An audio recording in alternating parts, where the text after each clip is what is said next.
Hello, I'm Mark Seitman, President of the Media Center for Art, Education, and Technology Foundation.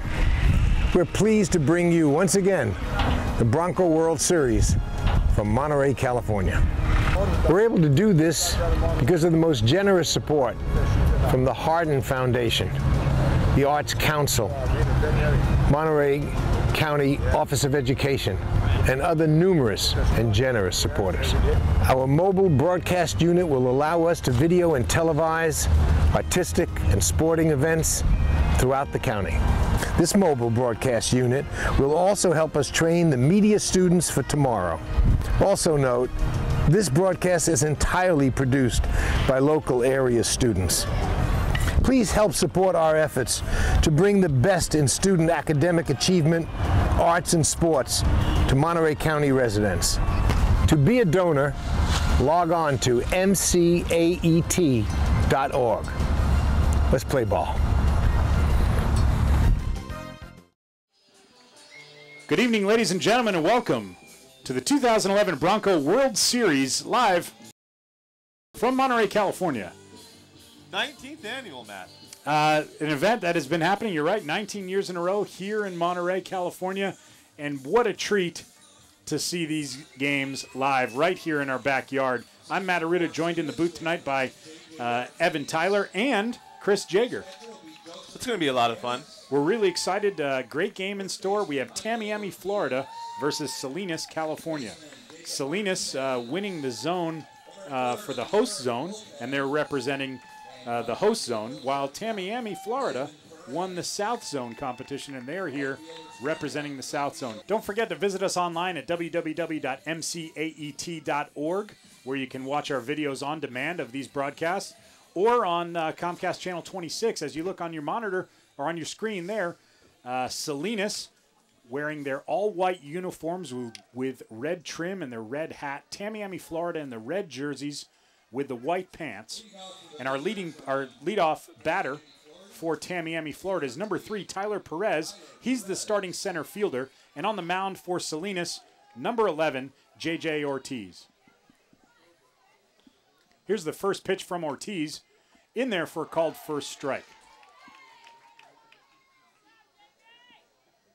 That was a nice outside pitch, Matt. That's a great way to start the ball game and start the at-bat for Ortiz. Ortiz pitches from both feet on the rubber and a righty with a big leg kick.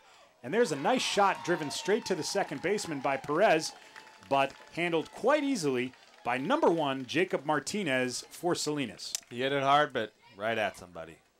Frustrating. Unfortunately, he got a good piece of the ball, but as you said, it was driven right at the second baseman. Now batting the second batter for Tamiami, number 10 is Alex Rodriguez, the starting third baseman.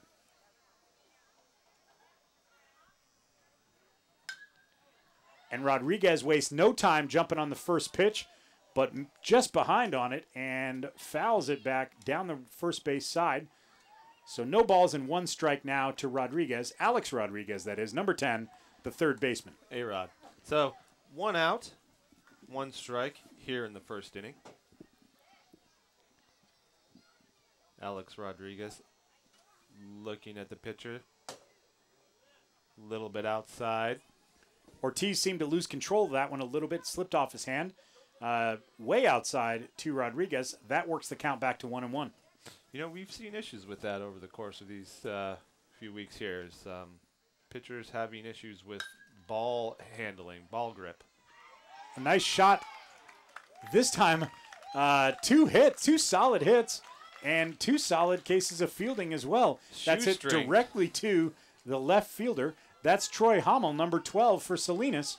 And Ortiz has certainly not fooled the batters in the sense of blowing pitches by them, but they've hit him right into the defender's glove so far.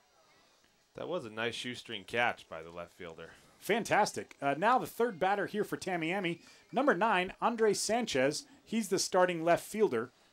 And that pitcher you see on the mound is number 11, J.J. Ortiz from Salinas. Wearing the University of Texas colored helmet. 3 batters in a row have gotten good pieces of pitches from Ortiz. The first 2 fielded cleanly. That one a little too hot for the third baseman, Eric Lopez, number 9 from Salinas. Yeah, that's hard to handle. You said it was hot. It's a hot corner.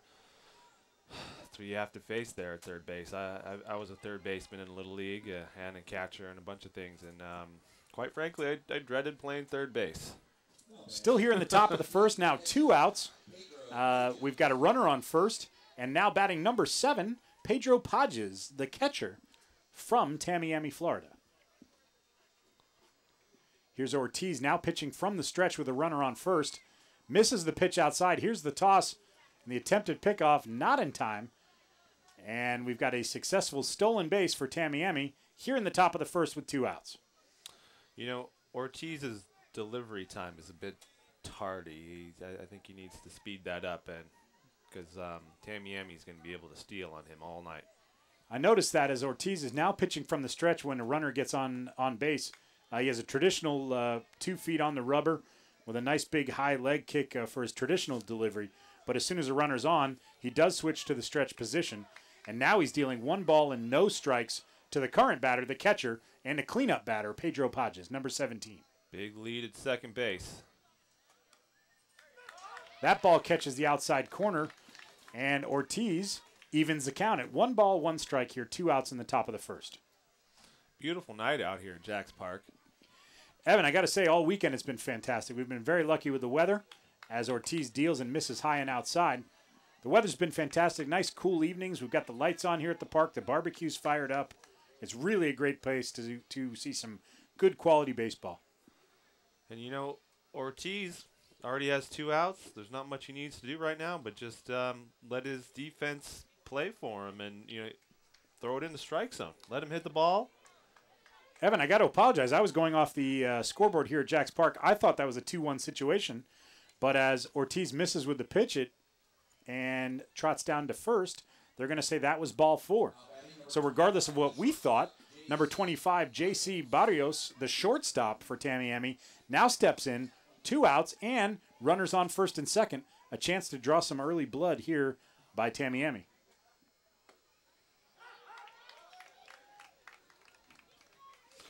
That was a nice outside fastball from Ortiz. Nice looking pitch, and I will say all weekend, the right-handed batters have been struggling with that outside corner. The right-handed pitcher's been getting the benefit of the doubt all weekend here at the Bronco World Series. So anything on the outside portion of the plate, you got to think these batters have to get the bat off their shoulder and take a chop at it at least. Now 1 ball, 1 strike from Ortiz as Barrios, the starting shortstop, number 25, steps in with runners on first and second and 2 outs here in the first. You know, Barrios is really sizing him up. I think you're going to see there's a snap throw to first, and he's in safe. I think you're going to see Barrios be very disciplined at the plate. I think this whole team's going to be very disciplined at the plate through the night. And this first time through the order, they're really trying to figure out Ortiz's, you know, his tendencies, and I'd watch out for Barrios here. He's seen a few pitches. Here's the 1-2 from Ortiz. Once again, that ball out on the outside portion of the plate, so the batter almost takes a defensive type swing, slaps at it a little bit, and knocks it foul down the first base side. So after a solid defensive start to the inning by Salinas, they now see themselves in a little bit of trouble. 1 ball, 2 strikes, 2 outs, and runners on first and second. Here comes the delivery from the starting pitcher, J.J. Ortiz, number 11 from Salinas. The double steal, the throw to third, and he's called out. I don't know if we had a different vantage point than the umpire, but I think he missed on the swipe. I saw some air in between there. Did you, Matt? Yeah, I thought he missed it as well, but regardless of what we think, the official called it out. And it's an out. Salinas dodges a bullet early. Nice play by the catcher. Able to hold Tamiami scoreless. Now Salinas earns the right to come to the plate, and they're going to send their leadoff guy, who's the catcher, number 8. You know what it's been, Matt? Entertaining. These games have been quite entertaining. Extremely. I find myself coming early to catch the game before our broadcast, sticking around late to watch the game after. And taking a lot of steak sandwiches home. Absolutely. Fantastic food here at Jack's Park as the first pitch to Gutierrez is high for a ball 1. That pitch came from the starting pitcher for Tamiami. That's number 4, Ryan Margolis. Margolis with a traditional delivery with no runners on base, with both feet on the rubber, and fires that one in for a strike. Now 1 ball, 1 strike, no outs here in the bottom of the first. Again, working that outside corner. I think that's been the strategy of a lot of pitchers here in this tournament. That one's fouled back. Certainly for the righty pitchers, we have seen several left-handed pitchers, a bunch of kids hitting from the left-hand side of the plate. You've seen pitchers pitching from the stretch, traditional wind-ups, all kinds of stuff. It's really, really exciting to see young kids at this level playing with this kind of solid fundamental skills. Oh, and boy, they're excited too. I was talking to the Tamiami coaches, and they're telling me that this is just a tight-knit group. They've been together since they're teeny-weeny little baseball players, and it shows. That's swinging strike 3 to the catcher. A drop third strike, so they fire the ball down to first just to make sure. But regardless, that's 1 out now here in the bottom of the first as the second batter for the evening from Salinas. He's the center fielder, number 5, Philip Sparks. Sparks steps in, hitting from the right-hand side of the plate, and looks at a called first strike from Margolis. That's Ryan Margolis, the starting pitcher for Tamiami. That was an off-speed pitch. Margolis throws a curveball, pretty good curveball that we haven't seen yet. A change-up, off-speed pitch, and a fastball. That was the fastball there for a strike. 2 straight pitches, 2 straight strikes from Margolis, who has not had a runner on. We haven't seen him pitch from the stretch yet. He is there on the rubber with a big kick and a delivery. That one misses high. There was a check swing. They appealed down to first. No go. And I don't think he did. And, at this level, I think you give him the benefit of the doubt. Give him an extra strike or an extra pitch to work with. Why not? I got to say that as well. It's all about the kids here at this level. And we've seen them put on a fantastic display of offense and defense out on the diamond. As a nice chop here to second, fielded cleanly by the second baseman, and over to first for the putout. In on that play, that was the second baseman, Gus Miranda, number 7 from Tamiami. And like we're seeing already, like I mentioned before, I think we're going to see some serious discipline from this Florida team. Stepping in now, or about to step into the box, that's number 7. He's the starting shortstop for Salinas, Evan Perez. Evan Perez now awaiting the first pitch, and it's a swing and a miss, strike 1. Do you know that Evan means young warrior in Welsh, Matt? I did not know that, but I do know that you share a first name with the current batter. Indeed. And that's probably how we know that. Strange. Young warrior Mr. Perez is in the box waiting for the second pitch. And look which at that. He hops on and punches it right down the third base line. That's in for at least an easy single. He decides not to test the arm of the left fielder, and takes it as a stand-up single. A little 2-out rally now. Deja vu. This is exactly what Tamiami did in the top of the first. That's how we Evans do it, Matt. Not surprised. The young warrior, Mr. Evan Perez, with a single. Mark my words. 4 for Living 4. up to his name. Cycle. Number 1, Jacob Martinez now, the second baseman, steps in to hit. As we see a big cut and a swing and a miss, strike 1.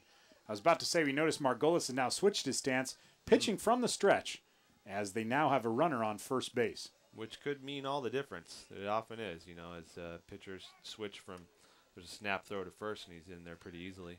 Nice pickoff move, though. Quick move. Oftentimes, even up to the professional level, when pitchers switch from the windup to the stretch, things can change. There's a high pop-up to the second baseman. He's getting called off and drops the ball. I think there was some confusion there between the second baseman and the right fielder. Perhaps some miscommunication there. And, Evan, I got to say, that's the outfielder's call, right? I mean, if you're charging in, you've got a better beat on it. You have your infielder retreating, not able to see it. It should be the outfielder's call. Maybe either called it, maybe not loud enough, maybe the infielder wasn't paying attention. Not sure exactly, but results in what I would call an error. And we now have runners on first and second. It is really deja vu. Same thing that Tamiami did in the top of the first. We're now seeing Salinas do in the bottom of the first with 2 outs. Yeah, Salinas putting on a great 2-out rally. Not surprising that it is occurring in the middle of their lineup, with their thump. This is the hitting in the 5th spot is Michael Ortiz. He's the starting first baseman, number 6 for Salinas. And like his major league counterpart, David Ortiz, hits from the left-hand side of the plate. Ortiz does have a great opportunity here. A nice 2-out rally for Salinas. 1 ball, 1 strike with 2 outs here in the bottom of the 1st. No score yet in tonight's nightcap, Tamiami, Florida versus Salinas, California. Here's the delivery from Margolis. Misses on that one, and that's going to be 2 balls and 1 strike now to Ortiz. Salinas is taking some liberal leads out there on the bases. They're not being held on at second base, but he's a good 1/3 of the way, and now they try to put on a move to get him back. That one smack it right up the middle. Base hit. Just past the outstretched arm of the shortstop. They're going to send the runner from second. He's safe at home. Out at third. But as they try and take third, they're going to pick off the runner at third. However, the run does score and does count, and that ends the 1st inning. Your score after 1 inning complete is Salinas 1, Tamiami 0. Salinas strikes first, Matt. Fantastic. Great start. And Evan and I are joined tonight in the booth by Chris Jager. We're really lucky to have Chris here with us tonight. Chris Jager, a local athlete, here to talk to us a little bit about what he's seen so far tonight and about baseball in general. Chris, welcome to the broadcast. How's it going, Coach? It's great to see you. Thanks for coming tonight and joining us. What do you think so far? Well, I like to see both these teams just stay aggressive. I mean, Tamiami came out swinging the bat first couple pitches, and Salinas did the same and wound up with a run. So. Absolutely. Now, Chris, tell us a little bit about yourselves. As some of you may be watching us on www.mcaet.org online. Chris, tell us a little bit about yourself. You're a local kid, local baseball product as well? Yep, grew up in Carmel, played through the Carmel Pony Unified District. Almost made the Bronco World Series, lost in the championship of the sectionals, but just bitter memories. That's all that is. Okay. And what do you think here? You're now coming as a high school student, coming back here to see the Bronco World Series and bringing back fond memories, the smells, the sights, the sounds. Exactly. It's just good. It's all good here, yeah. Nice. Both teams are looking good. Good. Aggressive. We're very lucky to have Chris with us tonight in the booth here, joining me and joining Evan. It's part of our broadcast team for the night. As we now move on to the top of the 2nd, Chris, we look forward to having a chance to talk with you a little bit more. Yeah, thanks for having me. Thank you. Now leading off the top of the 2nd, batting is number 10, number 25, J.C. Barrios, who is the starting shortstop for Tamiami, Florida. Our starting pitcher still for Salinas, number 11, J.J. Ortiz. Ortiz, the big right-handed pitcher for Salinas, dealing to the right-handed batter, Barrios, on the 0-1 pitch. Barrios takes a chop at it, maybe a defensive swing over that outside corner, and nearly deja vu of a miscommunication there again. Indeed. The Salinas outfielders and infielders coming pretty close to each other on some of those plays, but regardless, they were able to field it on that one for an easy out as number 26, Robert Terron, the starting right fielder for Tamiami, steps in with his team trailing 1-0. And Terron looks at a called for a strike on that infamous outside corner of the plate. That was nice communication by the fielders from Salinas. Something that we didn't see from Tamiami, but I'm sure they'll correct that. 2 called strikes in a row now as Ortiz finds himself ahead in the count. No balls and 2 strikes to number 26, Robert Terron, the right fielder from Tamiami, Florida. Wearing the University of Texas colored hat. Yeah, quite interesting color combinations we've seen this weekend. As you notice on your screen, Tamiami wearing the red jerseys with white lettering and numbers and the white pants, but almost a rainbow of different batting helmets that we've seen. I bet some of these Tamiami players also play Jai-Alai. What do you think? One of my all-time favorites, Jai-Alai in southern Florida. They also play it in Rhode Island, a little-known fact. No, really? Newport, Rhode Island. Wow. Has live Jai-Alai. I don't believe it. Not many people would. As it's now 2-2, here's the deal from Ortiz. Misses outside. And Tyrone has done a great job of working the count now to full. So we're top of the second inning. Tamiami at bat, trailing 1-0. And now the 3-2 pitch with 1 out. And Tyrone swings and misses. All right, check that. It's a foul tip that's caught for strike 3. And now 2 down here in the top of the second inning. Tamiami already trailing 1-0. Tamiami comes into this game with a record of 2 wins and 1 loss on the weekend, while Salinas has yet to be the victor, and they come into this game at 0-3. Yep. Now batting number 19, Vinny Costello. Ortiz was not intimidated at all by Turon's pretty intense black face paint. I agree. And once again, another different colored helmet, batting helmet that we're seeing stepping into the box. This one a little closer with blue and red. Nice pitch. That is Costello, the first baseman, Right with a swing and a miss on the pitch from Ortiz. And, Evan, I got to say, Ortiz is off to a pretty solid start. He got a little rattled there in the first inning, getting 2 runners on, but here he deals with no balls and 1 strike. You know, he's looking great so far. I mean, that was right in on the hands, some heat on the hands. There's no way that number 19, Vinny Costello, could have cut up with that. Even if he did, would have sawed him off, had it been a wooden bat. Since it's, that actually looks aluminum and not composite. It would have given him a lot of bees in the hands. Ortiz misses on the outside corner, or just off the plate there. Now falls behind in the count. 2 balls and 1 strikes with 2 outs. A nice shot by Costello has popped one up to shallow right. Easily handled by the right fielder. That's Ian Ulrich, number 13 for Salinas. And that ends the half of the inning.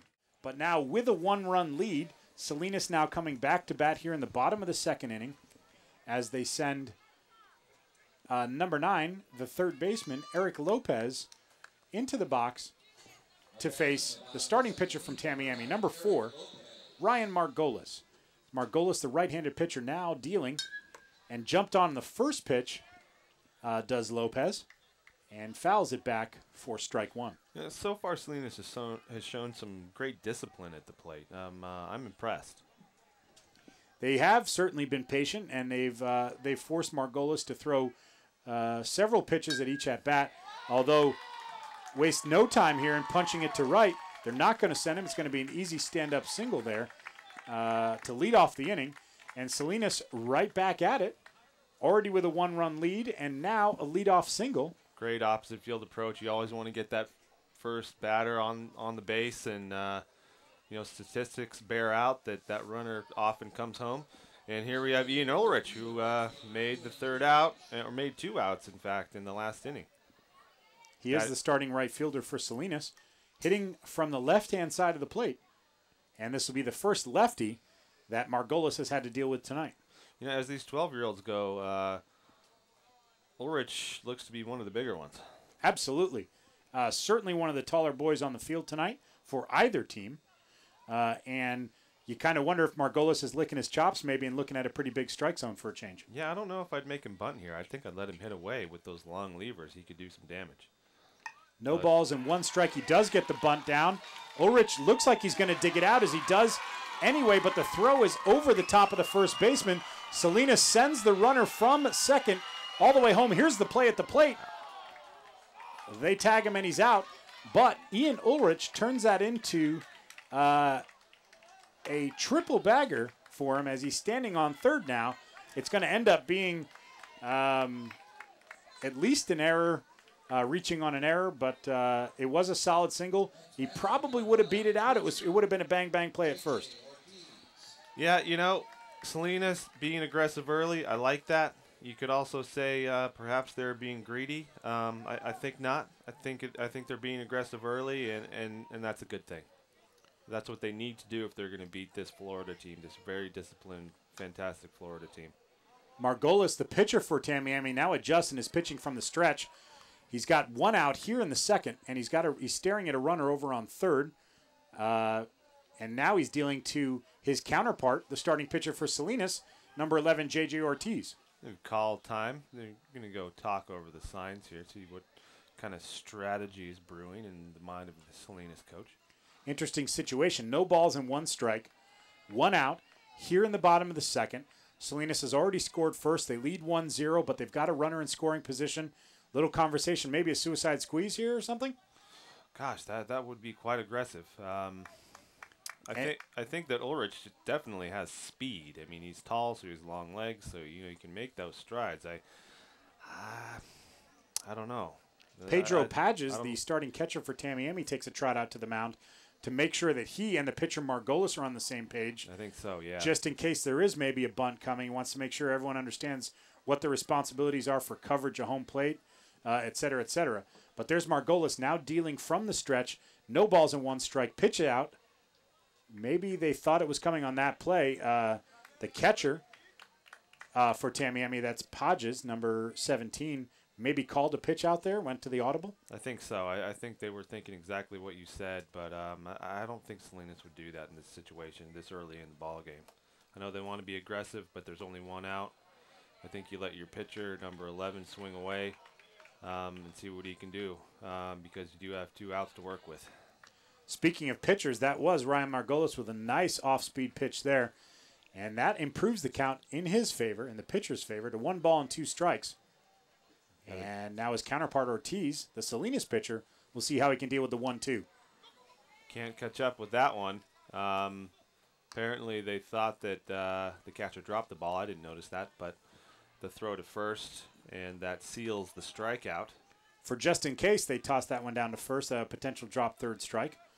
Regardless, that gives them the 2nd out of the inning. So here we are in the bottom of the 2nd. Salinas already ahead 1-0 and threatening again here with a runner on 3rd as number 12, the left fielder Troy Hummel, steps to the plate. Margolis really had Ortiz off balance in that at-bat. Threw some nice off-speed pitches. That one's bunted foul for strike 1. He threw some off-speed pitches. He threw him some heat. He threw him a curveball. And Ortiz was clearly off balance. Wise man once said nice hitting pitching. is all about timing. Yes. So then you would have to counter that pitching is all about disrupting that timing of the hitter. Absolutely. And speaking of disrupting, here's Margolis dealing on the 0-1, missing outside. Now 1 ball, 1 strike with 2 outs here in the bottom of the 2nd. Salinas with a 1-0 lead and threatening. Runner on 3rd. And in the box, the number 9 hitter, Troy Hummel, the starting left fielder.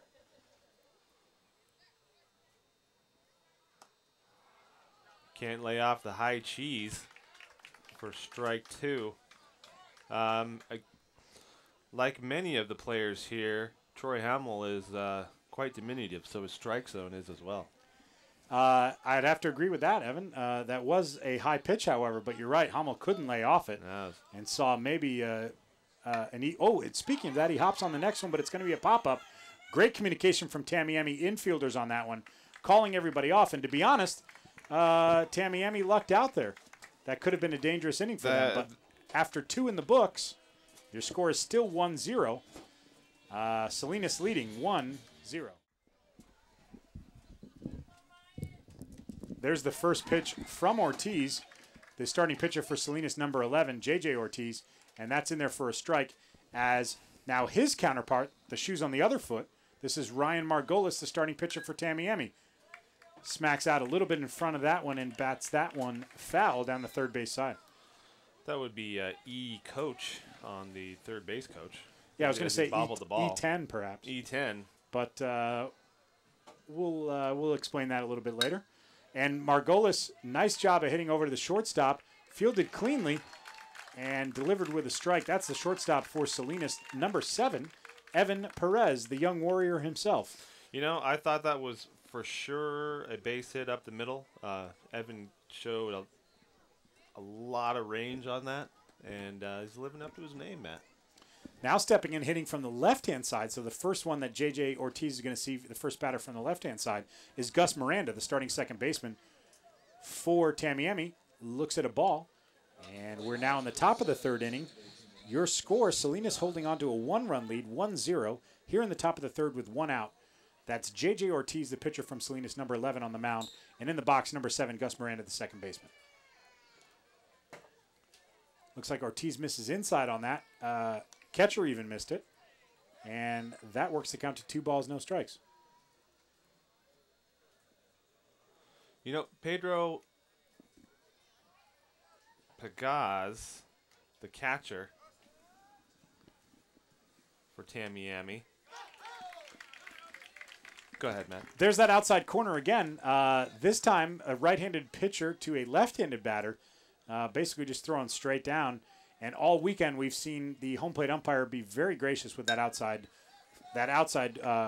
portion of the plate as he smacks this one to left field, and it's easy for a put out by the left fielder.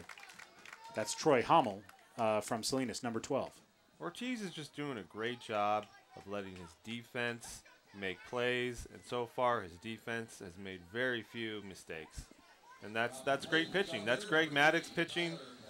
That's Jamie Moyer pitching. That's a great strategy. Absolutely. And now Tamiami comes back to the top of their lineup, and promptly the starting center fielder, number 3, Tyler Perez, smacks one to left field. And after a little bit of difficulty, he ends up standing up there on second. Is that a ground rule double? I believe so. Yeah, because they didn't bring the ball in. We've seen a lot of ground rule doubles because of that short fence out there, that 3-foot high fence. We didn't talk about the dimensions, but for this Bronco World Series, the field is set up at 225 down each line and 250 to straightaway center. Looks like we're going to have a pitching change as we discuss the dimensions of this ballpark.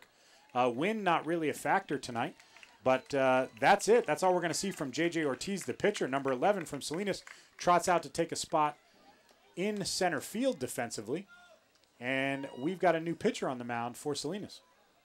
Yeah, that kind of perplexes me. I thought Ortiz was pitching a great game. Maybe it's an issue having to do with how many pitches that the Salinas coaches know that he has had over the past couple of days. So I imagine that's it, because he was pitching a great game. I thought so too. A straight-up swap. They're swapping. They move Ortiz out to center field, and they move in the center fielder. That's number 5, Philip Sparks, that we're looking at. Sparks inherits a runner on second. That's not his from an ERA standpoint, but that is number 3 standing on second, Tyler Perez, who we've got a little bit of a 2-out rally here in the third. Tamiami with a runner in scoring position for only the second time tonight. But as you're watching number 5, Philip Sparks, take his warm-up pitches, don't forget to visit us online at www.mcaet.org, where you can watch all of these videos, or all these broadcasts on demand streaming. Or join us on Comcast 26 at 7 o'clock every night. Once again, that website, www.mcaet.org. I feel like I should avoid any puns on the word Sparks, perhaps. Sparks sparking his club to success. We have. Oh, I did one. Oh, my God. We've had a ton of opportunities tonight with players with a lot of common names. And speaking of, number 10, guess who's up to bat for Tamiami? A-Rod. Alex Rodriguez, number 10, steps in. And now looking at a new pitcher, this is the first time he'll see a pitch from Philip Sparks, even though this is the second at-bat of the game for Rodriguez. Rodriguez wastes no time, slapping at the first one, and fouls that one back for strike 1. You can clearly see that Sparks has more velocity than Ortiz did. That was poured in there quickly. Absolutely. Nice-looking right-handed pitcher that Salinas has on the mound now. And A-Rod pops that one up here over to the first baseman, and they're out of the inning. You know, the Salinas coach is making all the great calls. Absolutely, and because of that, they're holding on to a 1-0 lead here. Middle of the third, your score is Salinas 1, Tamiami 0. Speaking of Salinas, they're sending Michael Ortiz now, the starting first baseman, number 6, to the plate to deal with Margolis's third inning out here in tonight's game. And he catches him on the first one for a first pitch strike. Here's the next pitch from Margolis. Jumped on in a hurry and sent deep to left. We're going to see it is gone. In fact signaled a home run. That is Michael Ortiz, number 6, the starting first baseman for Salinas, with a no doubt about it homer down the left field line. He tomahawked that one into the porta potties, Matt. That was pretty impressive. We're hoping no one was in there at the time. If so, they might have got a little loud knock at the door, or in this case, the roof. Maybe some extra help there. Or some extra help. And that gives Salinas a 2-0 lead here now in the top of the third with no outs. They find themselves ahead of Tamiami, Florida, 2-0. Excellent approach from Ortiz there. In his previous at-bat, he had trouble laying off the high, hard one, but clearly he can catch up to it. This is Philip Sparks, the starting catcher, number 5 for Salinas up now. And he looks at a first pitch strike.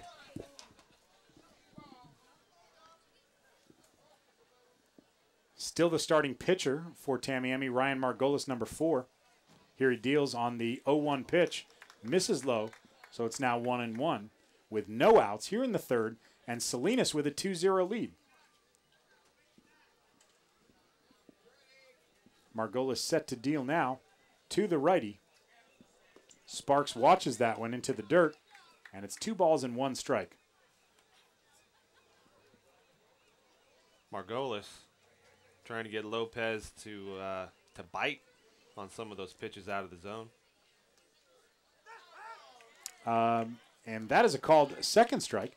So regardless of what you're looking at, if you're here, looking at the scoreboard in right field, which signals it's 1-2, we believe it's 2 balls and 2 strikes. 2-2. Now from Margolis, here's the 2-2. Hopped on by Sparks. Sparks sends that one to left field as well. Easy put out. And that's an easy put out for the starting left fielder, Troy Hummel from Salinas. Check that. The starting left fielder, Andre Sanchez, number 9 from Tamiami.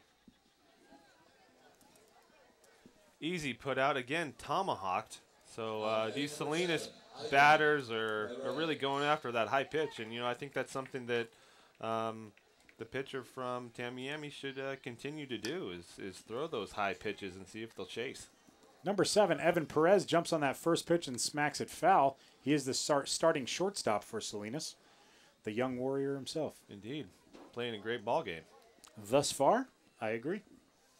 And here's Margolis, now dealing on the 0-1. That one misses inside. Now 1 ball and 1 strike. Perez has had some great plays in the field at shortstop already. He already has a base hit on the night. Couldn't catch up with that one, however, and he fights that one off. And it's going to be 1 ball and 2 strikes now. We are here in the bottom of the third inning.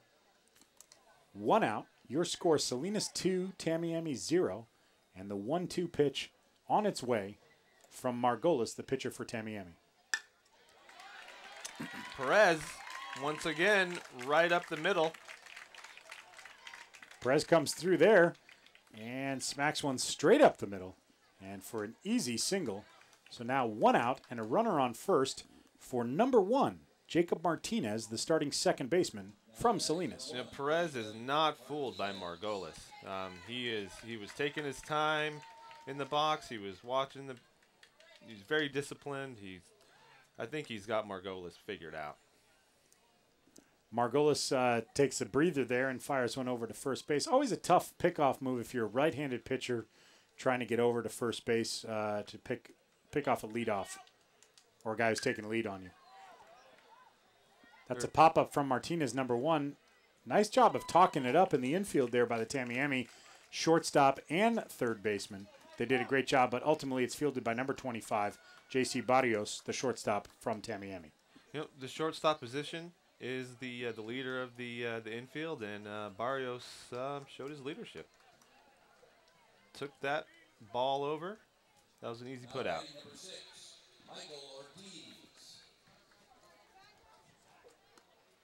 There's a snap throw to first, and Evans in there safe.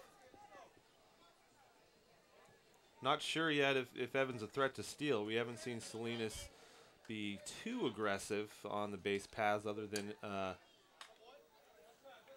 in that inning when they had a player thrown out at home plate.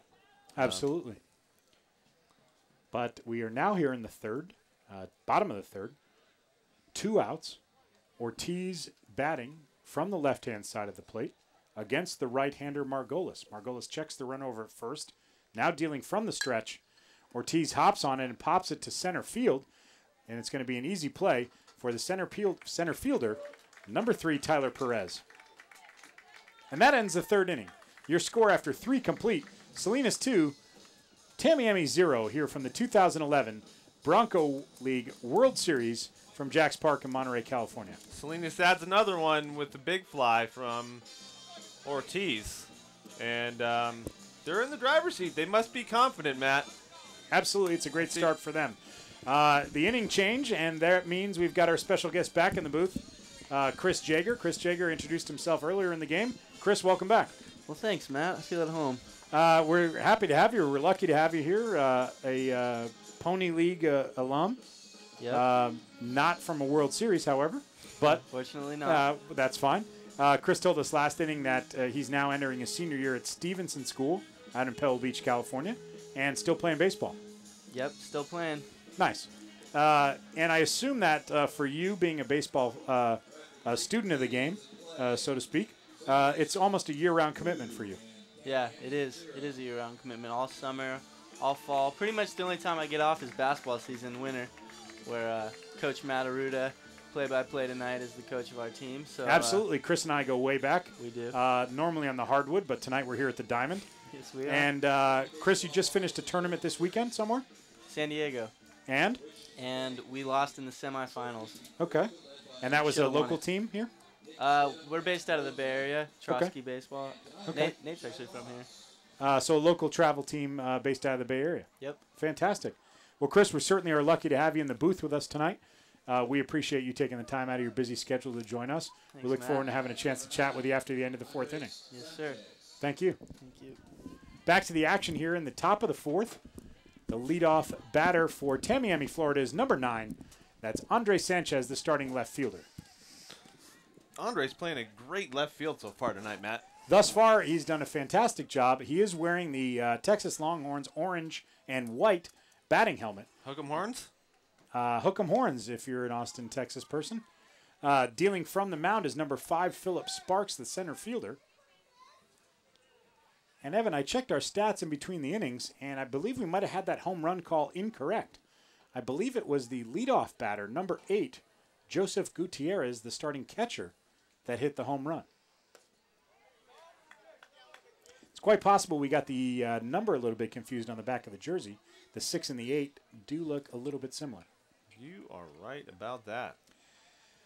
But with a 3-0 count in his favor, we've got number 9, Andre Sanchez, does not have the green light to swing on the 3-0 and watches that one in there for a strike on the outside portion of the plate.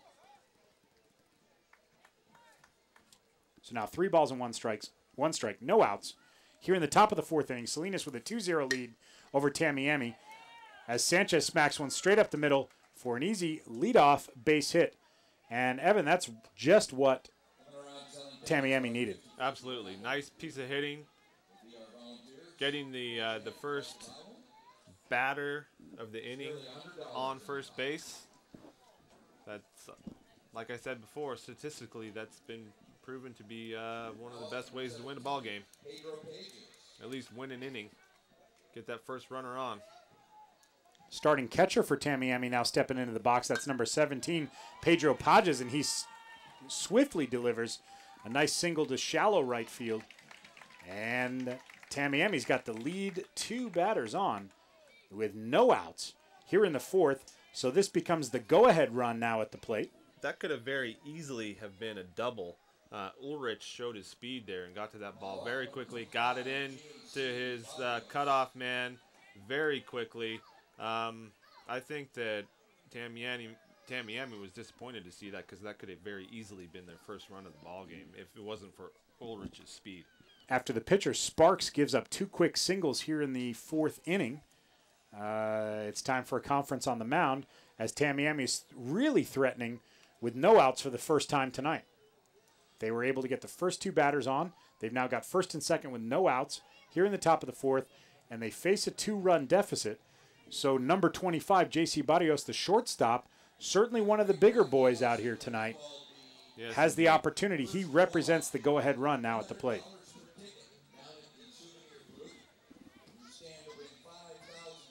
again, Barrios has those long levers for these tall, lanky kids, these tall, lanky 12-year-olds. So, you know, he gets those arms extended, and he can put a lot of velocity on that ball. Here's the deal from Sparks. Fisted him. A little bit of trouble fielding it there by the second baseman for Salinas. And all runners are going to be safe. What looked like potentially a fairly easy put out to second base turns into almost a nightmare situation, as now Tamiami threatening with the bases loaded with no outs here in the fourth. You know, that was a nubber off the bat of Barrios, and I think it had a funky spin on it. Those balls that come off the bat like that to an infielder have a really strange spin on it. I think it really took the second baseman by surprise, and that's why he bobbled it. Now the right fielder, Robert Terron, steps to the plate. He's number 26. He looks at a first pitch ball. And now with no outs here in the fourth and the bases loaded, I think Terron can be a little patient here in the box and sort of make the Salinas pitchers throw him some strikes. Absolutely. Prove that you can throw me strikes. And Sparks proves just that on that one. Now 1 ball, 1 strike. We have some fans up here in the booth, Matt. There's some fans all around, and a great attendance once again here at the Bronco World Series. They all got a little breeze on that one as Terron, swing and a miss, now falls behind the count. 1 ball, 2 strikes, but still no outs here in the fourth inning. Bases loaded for Tamiami, trailing 2-0 to the home zone representative, Salinas, California. Terron with a defensive slap at an outside pitch there. Maybe worried about that outside corner of the plate. Those are 2 great outside corner pitches in a row. Great approach. Great pitching approach here from Salinas. Terron still facing 1 ball and 2 strikes now as Sparks deals. That's a swinging third strike, and Sparks has got himself, after a little shaky start to the inning, got himself a nice strikeout there for a little boost of confidence. He's looking good out there. He's showing command. He's pitching to the corners. He's throwing them up at the eyeballs when he has to, trying to get him to chase, and he's letting his defense do the job. Even though he has the bases loaded, I still think he's in the driver's seat. And in the driver's seat is right as he deals a nice pitch to Vinny Costello, the starting first baseman for Tamiami, with a swing and a miss. No balls and 1 strike. I think that conference did a lot for him. He's throwing As well. Sparks deals here, smack down the third base side, but they're going to say it's foul. Nearly hit his own base runner, did Costello on that one. Yeah, Lopez had to jump in the trench on that one. And just like that, it's now an 0-2 count in Sparks' favor.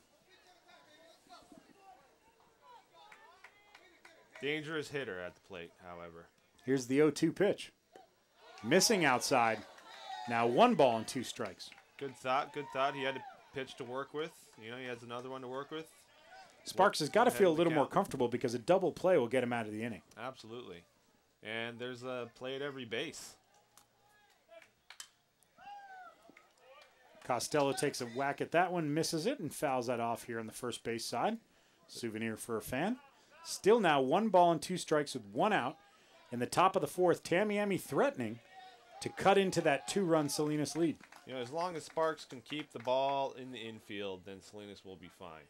He gives up a run here, they're still fine. What they can't do is let the ball get over the outfielders' heads, and because that would be big trouble. And a batter like Costello, another big, tall kid with long levers, he extends those, he can really drive the ball far. Absolutely. This is Vinny Costello, the starting first baseman, number 19 for Tamiami, waiting on the 1-2 pitch. And he watches it outside and perhaps a little bit low. Now 2-2. He's worked the count back to even, 2 balls and 2 strikes. Great at bat.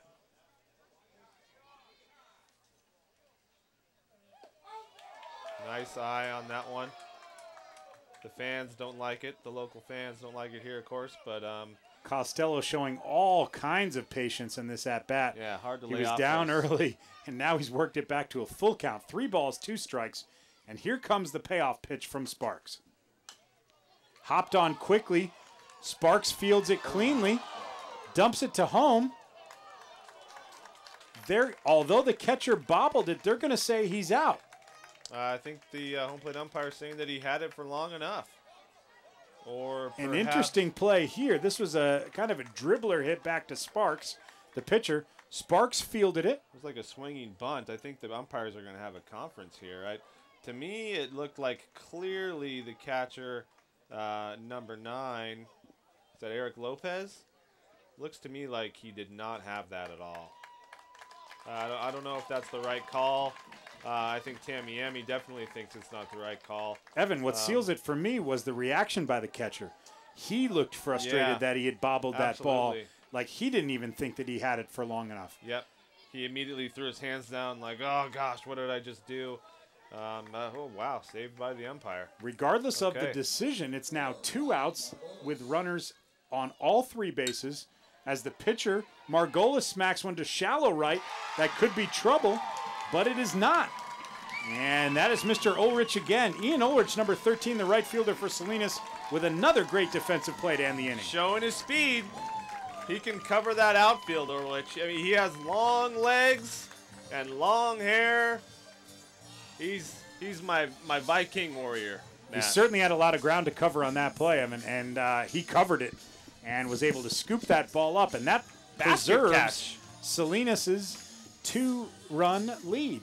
So we now are entering the bottom of the 4th inning. Salinas still holding on to a 2-0 lead. And wow, you have to think of how lucky they are, really, from a defensive standpoint, to get out of that inning unscathed, because they loaded the bases with no outs.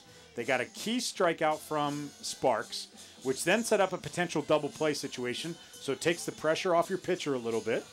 But then, on a nubber back to the pitcher, Sparks fields it, delivers it home. What we think is a bobble turns out to be, according to the home plate umpire, long enough to count as an out and a force out at home. Yeah, maybe a gift. We don't know. But what it amounts to is Salinas, their confidence must just keep growing. We want to thank all of you viewers who have tuned in all weekend to watch us on Comcast 26, and for those of you who have visited our website. And courtesy of our fantastic camera crew that's here at Jack's Park, you guys have had great footage and great coverage of all our games. But our website, once again, is www.mcaet.org. And you can also follow us on Facebook at facebook.com/mcaet.org. Our fantastic camera crew here at Jack's Park has given us some awesome footage. They've been right on it for all the key plays here and have really provided all of you viewers with almost better views than we have here in the booth. Oh, yeah. I'm getting some cues from our home plate cameraman, I think, regarding that play at home. I think he was indicating to me that he obviously has a great view of it, and I think he's indicating to me that it probably was definitely an out at home plate. Regardless of how we saw it, Salinas still holds that 2-run lead, and now they come back to the plate here in the bottom of the 4th with a chance to add to it. This is, in fact, the third baseman, number 9, Eric Lopez. Eric, a right-handed batter representing Salinas, California, awaits the first pitch, and what we thought was going to be the first pitch ends up not being. Margolis starts and stops. Maybe not a balk situation, but a little bit. Nice rip to the second baseman. Easy put out, however, for out number 1 here in the 4th inning. We neglected to inform you that there was a pitching change for Tamiami, and now throwing from the mound is number 45, Miguel Rivera. Miguel Rivera coming off the bench to get a leadoff put out there in the infield for the 4th inning. And now, Mr. Right Fielder himself, Ian Ulrich, number 13, steps to the plate for Salinas. We've seen some great defense out of Ulrich so far tonight. And now would be a great opportunity with 1 out here in the bottom of the 4th for him to help his team offensively. And I imagine he's a dangerous hitter. He's a big kid, fast, strong. Nice opposite field approach. That's going to drop for a single. Bloops one into shallow right, and it's an easy single, a 1-out single here in the bottom of the fourth for Ulrich. Great approach. I don't know how he sees through that hair, but clearly he does. Now batting, he still is the starting pitcher, but not pitching anymore, now fielding in center field. It's number 11, J.J. Ortiz. Ortiz with a defensive swing there, and it's strike one. Completely fooled by that one. That was that had quite a bit of velocity on it. This lefty too has a approach that is pretty deceptive. Something we Definitely forgot to to a mention is right-hander. that Miguel Rivera, the pitcher, is in fact left-handed. And the lefty drills that one in for a called strike. That ball is all of a sudden just peering right out from behind his ear and just jumping on the batters. That, especially for right-handed hitters, that ball is going to be hard to pick up. No balls and 2 strikes from Rivera as he deals, and it's fouled off. Still 0-2. Big lead from Ulrich. We know he has speed. There's Ortiz again, number 11, for Salinas, trying to get a piece of that one, having a little trouble catching up. And it's still 0-2 with 1 out here in the bottom of the fourth. There's that characteristic sound from those composite bats. It sounds like a ball hitting a bunch of wet cardboard. It definitely is a... oh, and there it is again as he drills one to second. Potential double play ball. Down to first. Looked like the throw would have been in time. It did. But just skips out of the glove of the first baseman, Michael Ortiz, for Salinas. And they're going to say he is now safe at first. I'm sorry. Check that. That was Vinny Costello, the first baseman, that ball popped through his glove. Yeah, you know, turning 2 when you're 12, not the easiest thing. The thing is, the ball was there. The relay was there in time. It just skipped out of the glove of Costello, unfortunately. As number 12, Troy Hummel, the left fielder for Salinas, comes to the plate. And there's a steal attempt, and he's clearly out. That is a fantastic job by the Tamiami catcher. That's Pedro Pages, number 17. Delivers a strike right in there at the bag. And that ends our fourth inning. Salinas unable to add to the lead, so they still lead 2-0 now after 4 innings here at Jacks Park. Was that Ortiz that took the jump there? I believe so. Ortiz got off the bag slow. I think that may have been a hit and run. And the batter Hummel just didn't get the information that it was a hit and run. Maybe a little bit of a miscommunique on the signs there. Yeah, it seemed like Ortiz was a bit surprised because he just had no chance to get in there. He was out by a good 6 feet. I'm with you, Evan. I thought it probably was a hit-and-run situation that just didn't get communicated. Yeah. Don't forget, join us on Facebook at www.facebook.com/mcaet.org. Thanks for all of you who've tuned in and watched us online at mcaet.org. And for those of you who have also tuned in to Comcast 26. This is our 5th and final broadcast from the 2011 Bronco League World Series. And Evan, it's really been a lot of fun. Absolutely. It's been a pleasure. Good, solid baseball. Say what you want about 12-year-olds these days, but they still know how to play some baseball. Oh, gosh. So entertaining. Absolutely. Super entertaining. Whether it's 29-5 or 2-0. I mean, we're seeing it all here. Now, Tamiami's running out of time. For those of you who don't know, in Bronco World Series, we only play 7 innings. So Tamiami has 3 opportunities to come and cut into this 2-run lead, or 2-run deficit that they face. And here's the first pitch of the top of the 5th inning to number 7, Gus Miranda. He's the starting second baseman for Tamiami. Bit inside to Miranda there. Miranda, little guy, small strike zone. Looks very disciplined there at the plate. That's a base hit. And with his patience, it pays off as he bloops that into shallow right for a leadoff single. Did you see how he ran that out, Matt? Absolutely. I can't say enough about the discipline and the enthusiasm that these kids are playing ball with. Yep. All weekend we've seen it. They're doing everything correctly just like they want.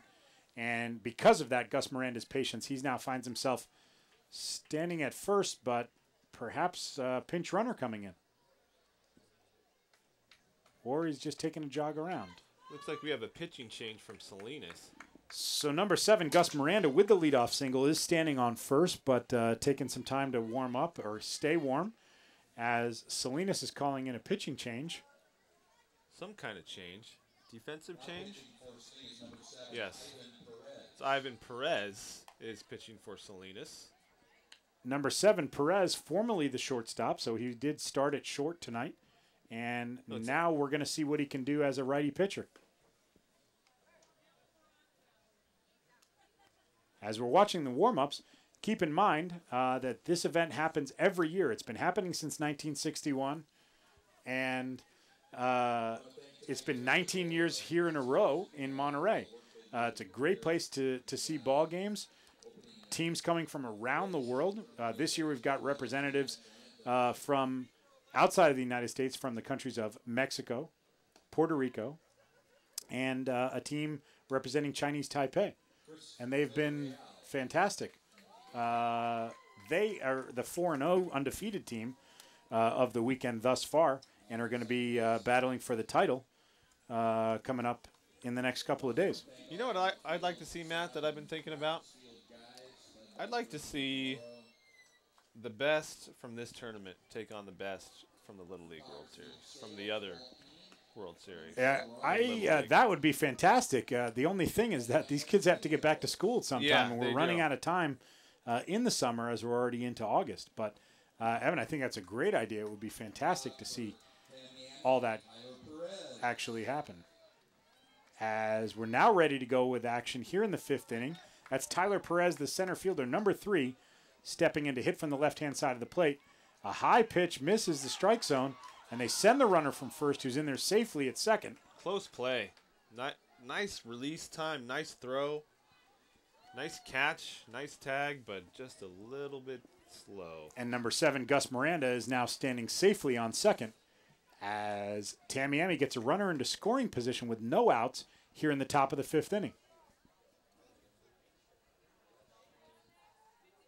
Our new pitcher, Perez, deals, and it's promptly smacked up the middle by Perez. They're going to send the runner from second. This is number 7, Gus Miranda, scoring all the way from second, and that cuts the deficit in half for Tamiami, now trailing 2-1 with no outs here in the 5th inning. Tamiami's first run of the ball game. I like the discipline on Salinas to not throw home there. They recognized immediately that the run was going to score.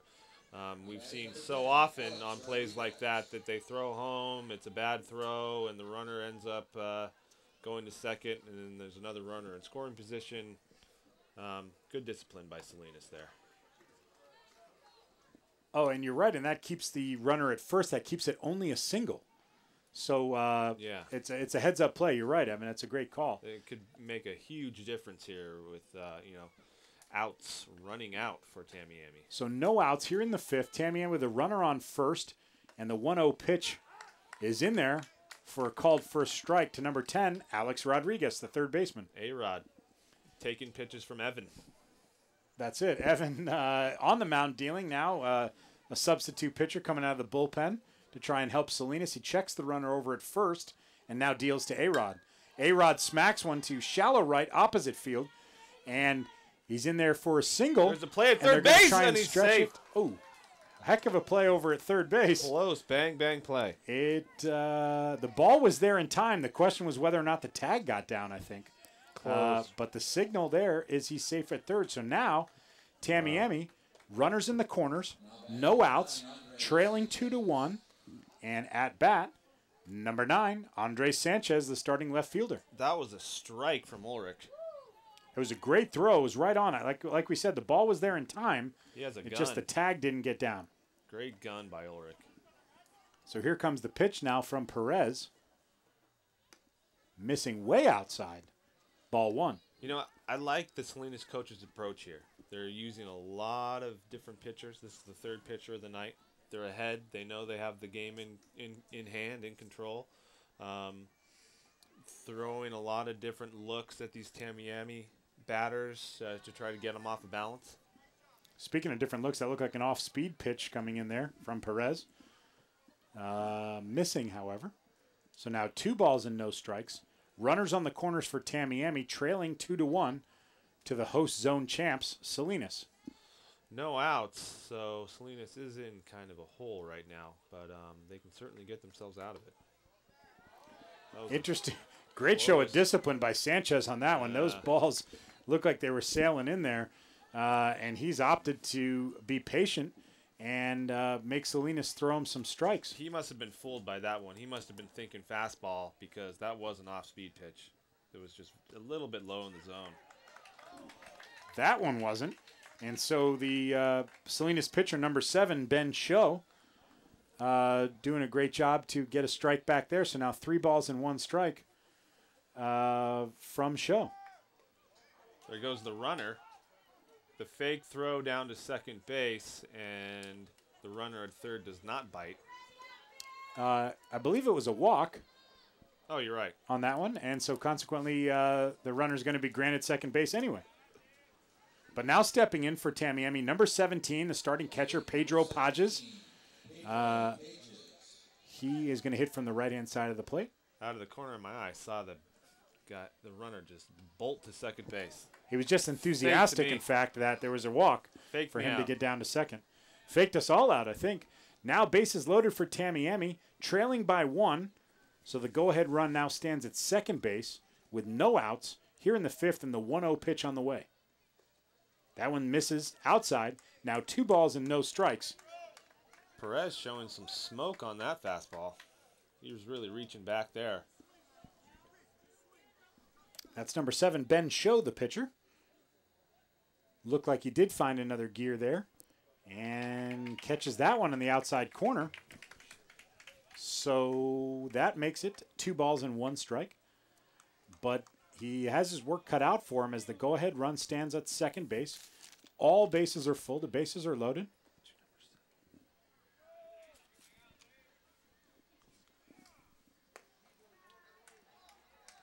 That one misses as well. Now 3 balls and 1 strike.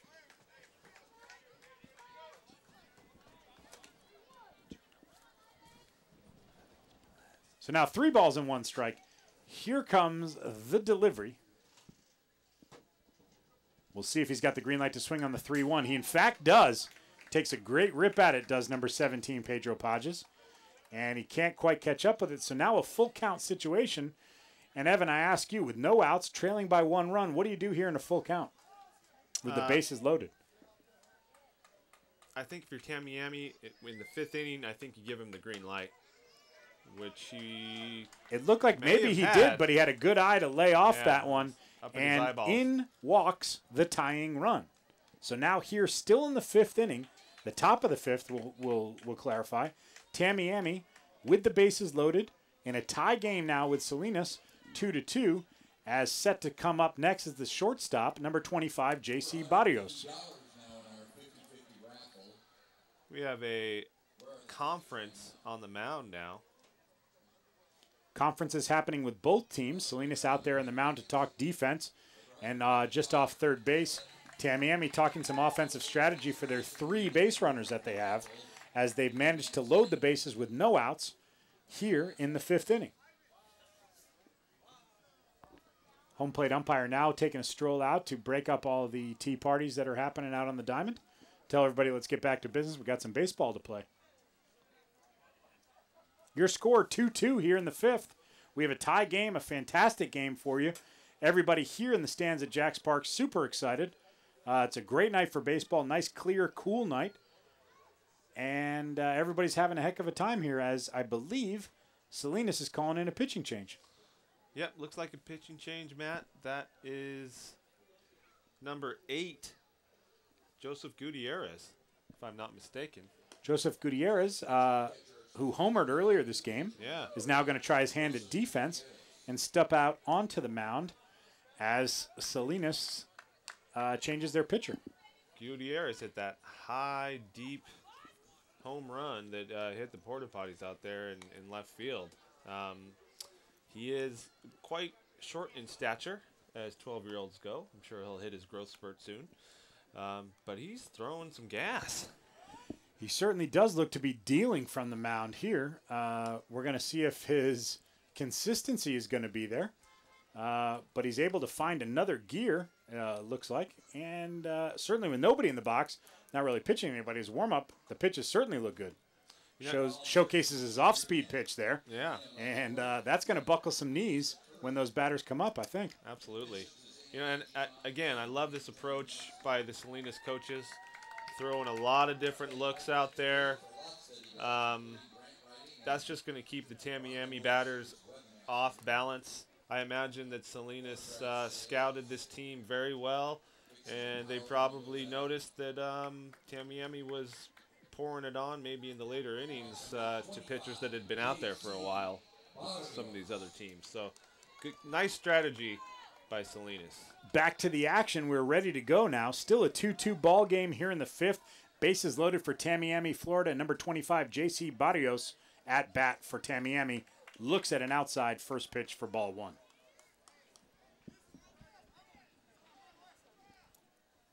Barrios with those long levers again could do some damage. The pitcher of record now, number 8, Joseph Gutierrez, was the starting catcher. He deals outside. Now 2 balls and no strikes.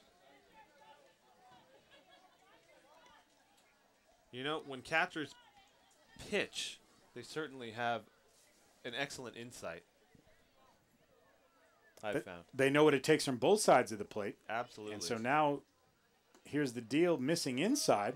That was that for off 3 balls and no strikes. Little breaking ball that just missed. And now Gutierrez finds himself in a precarious position in that with 3 balls and no strikes and the bases loaded, he's got to come with something good or the go-ahead run is going to walk to the plate. Ooh, that looked good to me. It certainly did to me as well, but not to the home plate umpire. And that's going to walk in the go-ahead run for Tamiami. Maybe a bit inside. So situation hasn't changed really, other than the score. It's still bases loaded for Tamiami. It's still the 5th inning. But now Tamiami holding a 1-run lead with no outs here in the 5th, and now we say they're threatening to add to that lead. As number 36. Pinch hitter, Tyler Santana. The biggest kid we've seen so far on the night from either team is Tyler Santana, who, according to the Tamiami coaches, is quite the flame-throwing pitcher. So a big kid. We'll see how Tyler Santana handles the deal. Watches the outside corner there for a called first strike. So we've seen the tide turn here in the top of the 5th inning. Tamiami going from being in the hole a couple of runs to now with a 1-run lead, 3-2 in the top of the 5th with no outs. As Santana watches the second pitch in there for a strike. Some nice pitching there. I think Gutierrez is really focusing here. You can tell by his look. He has his game face on.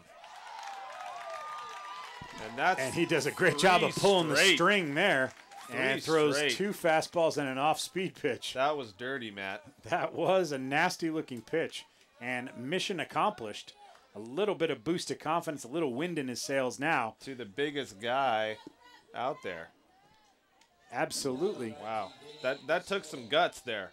Number 19, Vinny Costello now at the plate. See how he can handle this as he watches the first pitch in there for an outside strike. I think Gutierrez really finding his stride. He's pitching from the windup again, so that helps. Now painting both edges of the black. He hits one outside on the first pitch, then comes inside and sneaks one by him for now an 0-2 count with 1 out here in the 5th. And Tamiami with a 1-run lead and the bases loaded. Looks like the catcher's setting up on the outside corner again. Way outside, I'll say. Yeah, I think they're just trying to get the batter to, to maybe go fishing on a pitch. I mean, he has a bunch of pitches to work with. 0-2 there, now 1-2. There's a little nubber back to the pitcher, who throws it to the catcher, then back on to first base for the double play. That is a fantastic double play on multiple levels, on them maintaining their composure to get it to home. The catcher doing a great job of stepping on home plate, then stepping to his left to get a clear angle to throw down to first. Very methodical.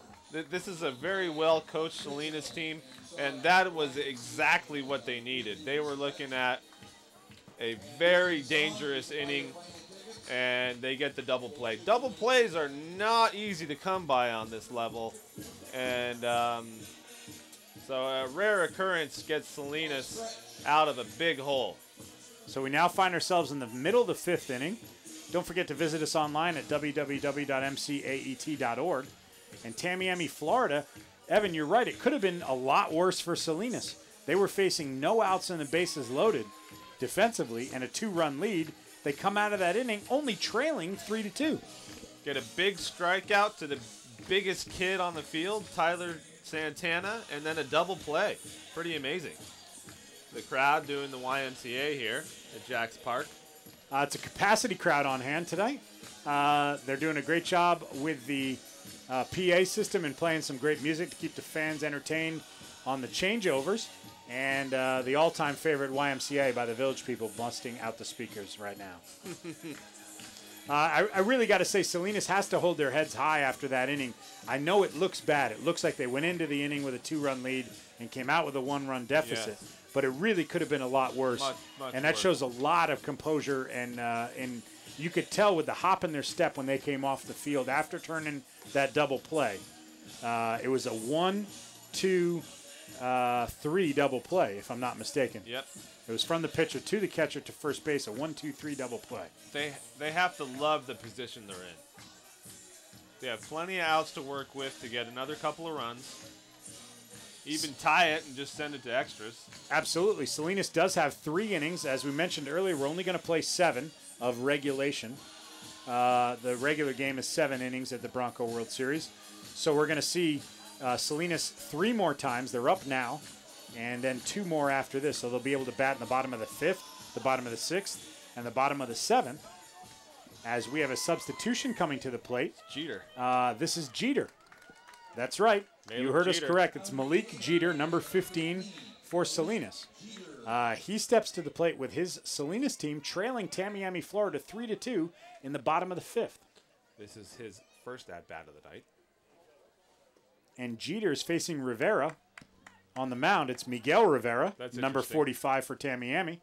But it's Rivera versus Jeter here at the Bronco World Series. I think a lot of the Yankees fans would be interested in seeing that matchup maybe in their prime. Maybe not today. There you go. Maybe not today, but in their prime, yeah, absolutely. Now 1 ball, 1 strike from Rivera as he deals to Jeter. Jeter smacks one to second, a little bit of a difficult hop, but fielded cleanly. And out for the putout pretty easily over to first. That was the second baseman for Tamiami, Gus Miranda, number 7, with a nice little job of fielding there. Looked like a difficult hop that he was able to handle. Yeah, it looks like he took that off his chest a little bit and recovered and handled that pretty easily. So here's number 8, Joseph Gutierrez. Joseph has a home run on the night. And that looked like a home run swing on that one, as he missed, however. So no balls and 1 strike with 1 out here in the bottom of the 5th. So Gutierrez apparently could easily tie it with 1 swing of the bat. And he was trying to on 2 straight pitches there, in my opinion. He's way ahead. Took on a couple those big cuts there. Way ahead on those ones. I think Rivera making some great calls out there.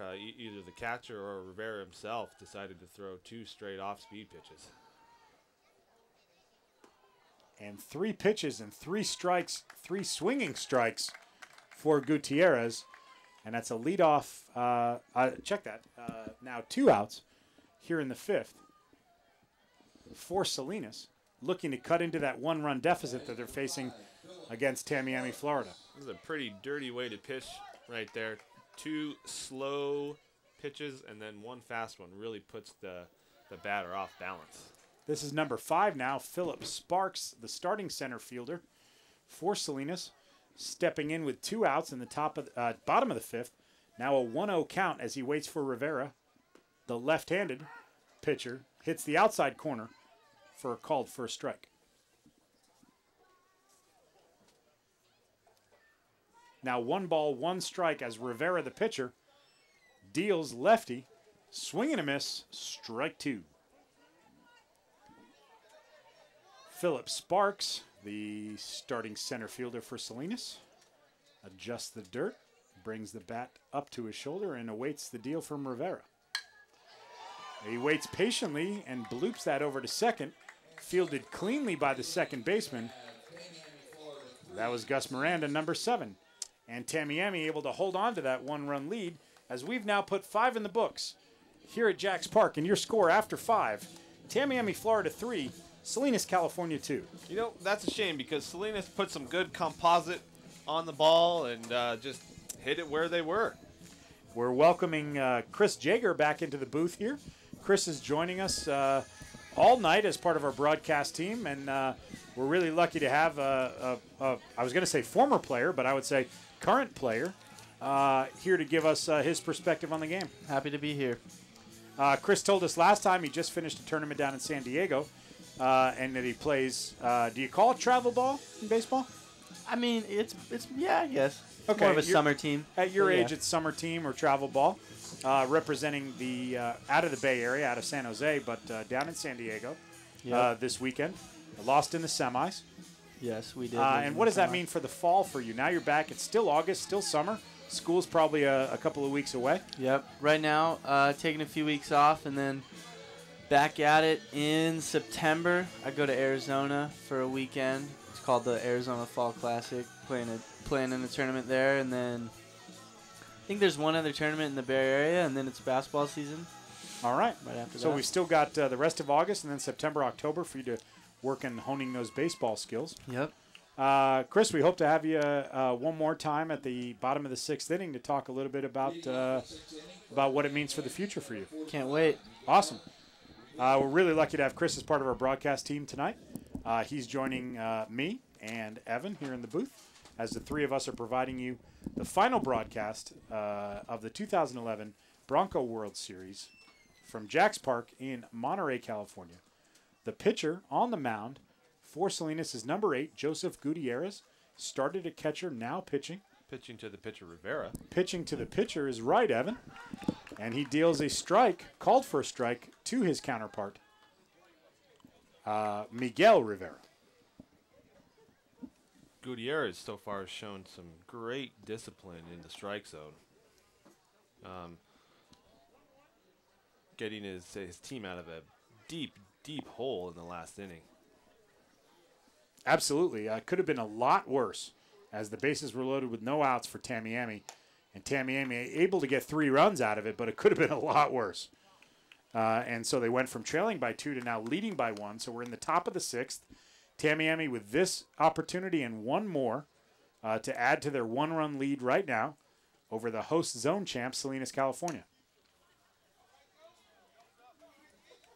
That's a high ball from Joseph Gutierrez. And the count is now 3-1 in the favor of Rivera, who's batting from the left-hand side of the plate. That one's in there on the outside for a called strike, and the count's now full. Right on the black. Gutierrez showing some fantastic control. And here comes the payoff pitch, the 3-2. Foul tipped by Rivera, and we'll do this one again. Could have had a strikeout right there if the catcher could have held on to that. Blew it right by him, so I would expect to see the same kind of pitch here. Here comes Gutierrez again. Yep. And Rivera just couldn't catch up with it. Fouls that one back off on the third base side. That one's going to be a souvenir for someone That one in hit one way, shape, or form. the batting cages. Nice. A little bit of a scramble Deep. for the foul ball there. Deep fly ball. Here's the 3-2 again.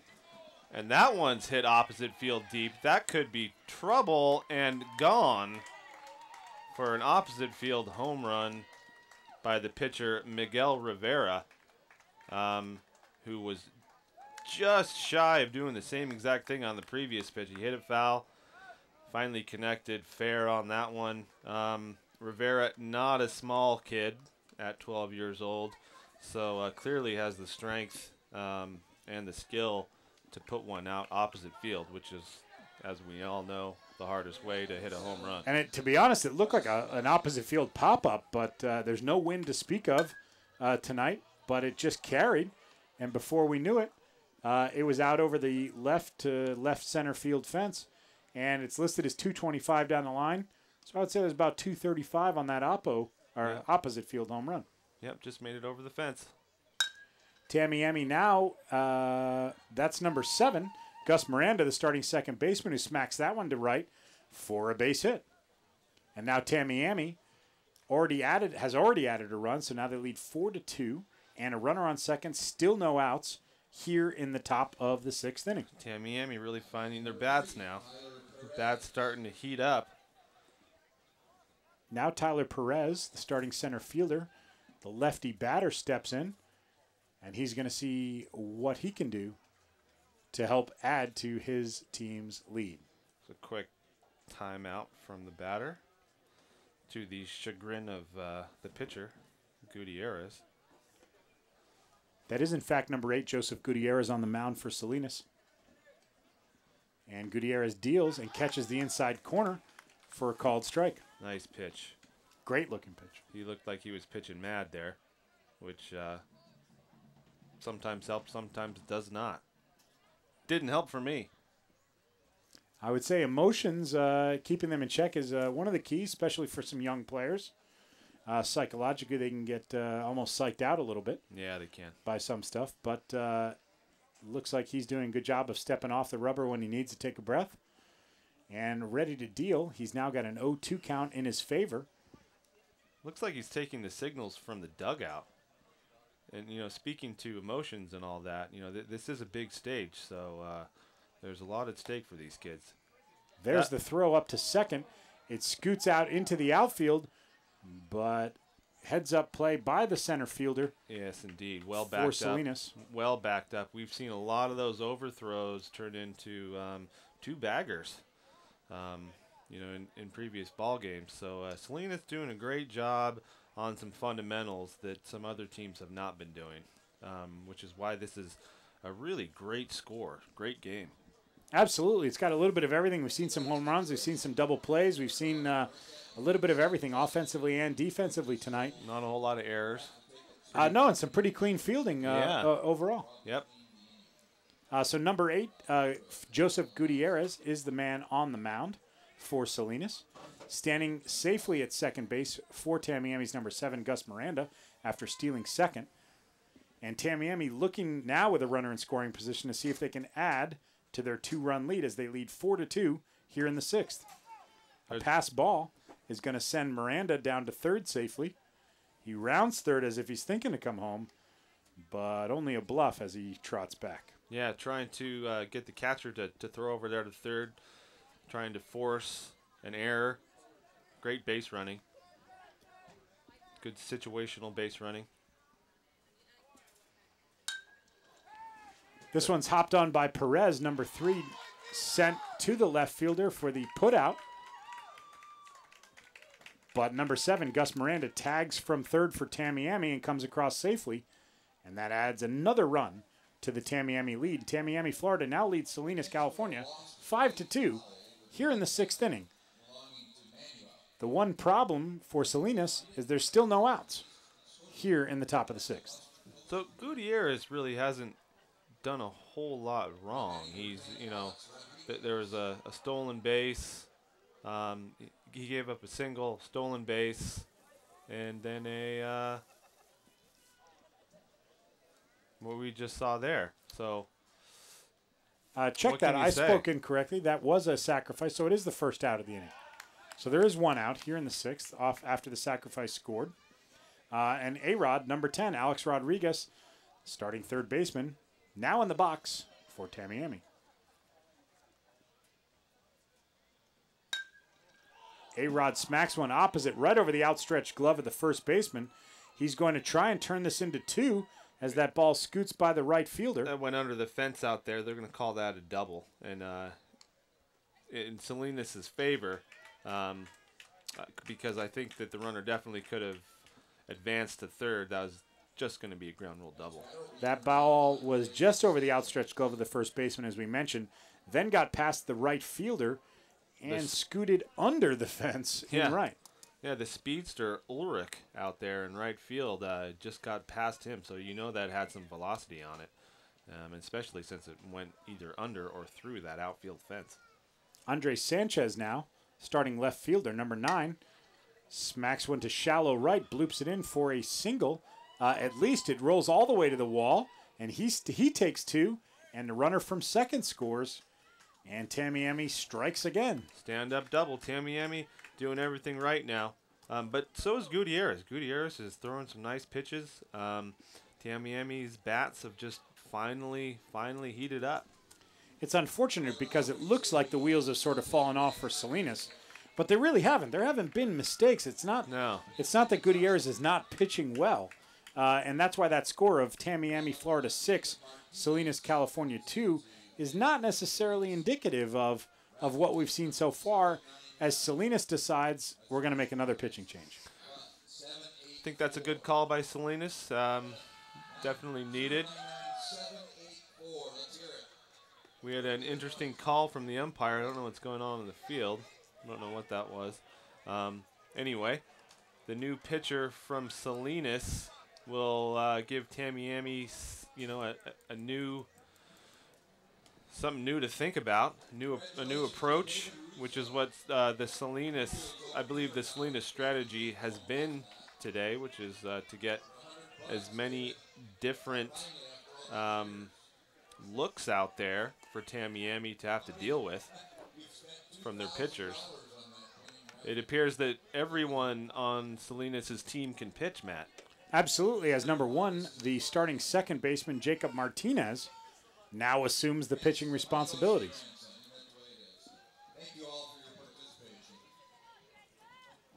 Tamiami with 1 out here in the top of the 6th inning.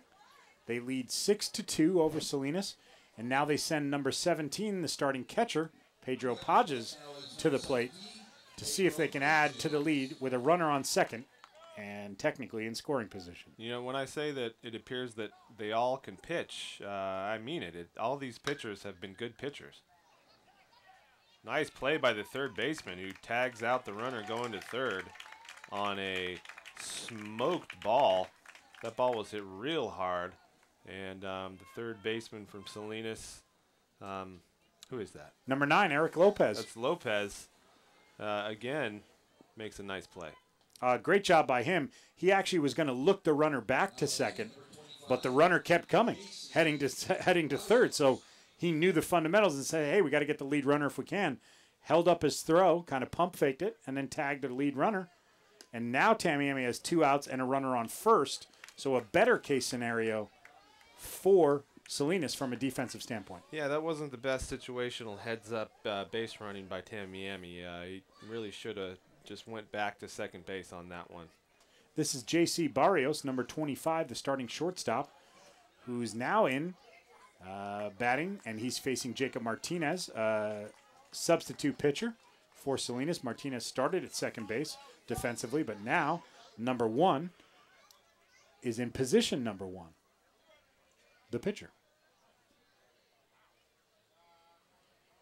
And here's the deal from Martinez. Barrios takes a nice cut on that ball that was outside and fouls that down the first base line. Fouled into the tennis courts here at Jacks Park. Nice souvenir for someone. This is a multi-use facility from the city of Monterey. And a fantastic one at that. Part of the sports center, which I go to the sports center to get my exercise in. They have great tennis camps here, and of course lots of baseball, local adult softball, soccer leagues, all sorts of stuff. I know in the summer they do a lot of summer camps, and of course the vaunted Bronco World Series. A little bit of everything, including the world-famous Bronco World Series. 19th, Matt. 19th in a row here in Monterey, absolutely. And we're lucky to have this right here in our backyard. If you've never come, I can't say enough about it. If you can't work it into your schedule this year, put it on your calendars for next year. Come on down to Monterey, downtown, right in historic and scenic Monterey. If you have kids or grandkids, definitely bring them out. You have to. Be sure to bring some money for the snack bar. I will also say that, as the food is fantastic. steak sandwich. They have barbecue going every day as Martinez deals a walk. And so now we're going to deal with first and second with 2 outs. And Tamiami already they have already added to their lead. They now lead 6-2 here in the top of the 6th over Salinas, California. And here comes some big thump. This is Tyler Santana, who did strike out on 3 straight pitches in his first and previous at bat. But he is a big kid, dangerous. I think if Salinas can get out of this one with this batter, I think that they can be proud of themselves and just work on their bats, work on putting some runs on the board. Word on the street is that the current batter is, in fact, a big hitter. So we're looking forward. He's also supposed to be a great pitcher. So we'll see if he can add to the lead as he backs off a pitch that was actually in their first strike. So no balls and 1 strike with 2 outs here in the 6th. Yeah, that curveball by Martinez really fooled him. Speaking of being fooled, he missed that pitch as well, and now finds himself in the hole 0-2. Once again, 2 pitches, 2 strikes to the big Tyler Santana. I think that the pitcher has a great approach here. He just knows how to pitch to this guy. Here's the 0-2. Swung on and missed and dropped. Very interesting. And play. the We have catcher a pickle now. was ready, but we've now got a pickle between third and home. And there's the put out. And they're able to put it out. Now, Evan, for those of a lot of folks might not know that is a way to get to first. That is a legal way to reach first, is a drop third strike. And so catcher dropped the third strike. Batter takes off running to first and almost as a distraction on the play because then they decide to try and sneak in the runner from third. Yeah, that was the call of the third base coach. I'm sure the third base coach told the runner explicitly that he should try to run some interference, try to catch, the catcher's attention, which is exactly what happened. Santana, who struck out, and that does count as a strikeout, does reach, would have stayed on first base had the pickle and subsequent put out not happened. So that interesting play. That's the second pickle that you and I have seen. Yeah, and when we talk about a pickle, we mean a rundown. You might have called it something different where you're from, but that means when a batter or a base runner gets stuck in between 2 bases, both of which are open or vacant, meaning he can return to either way, either advance or retreat, and they get into a game of catch, or East Coast folks might call it a rundown situation, or as we mentioned, a pickle. Yeah, we saw in the Monterey game the other night, we saw Nuttles get into a squirrely pickle between second and third base. That's right. That was John Nuttles got into that pickle. Indeed. And that was an entertaining pickle. Absolutely. As most of them are. I was going to say, you took the words right out of my mouth. They always are. Pickles are always entertaining, or rundowns are always entertaining. We now move to the bottom of the 6th inning, and Tamiami leads by 4, 6-2. Over Salinas, California, the winners of the host zone region. We do have a mercy rule in Bronco World Series. That is a 10-run mercy rule after the 5th inning, but we're not in that situation tonight. No, which is actually somewhat unusual. There have been a lot of mercy rule games so far, which is the case in a lot of Bronco baseball. I know I experienced quite a few of them, was on the delivering and receiving end of them during my Bronco career.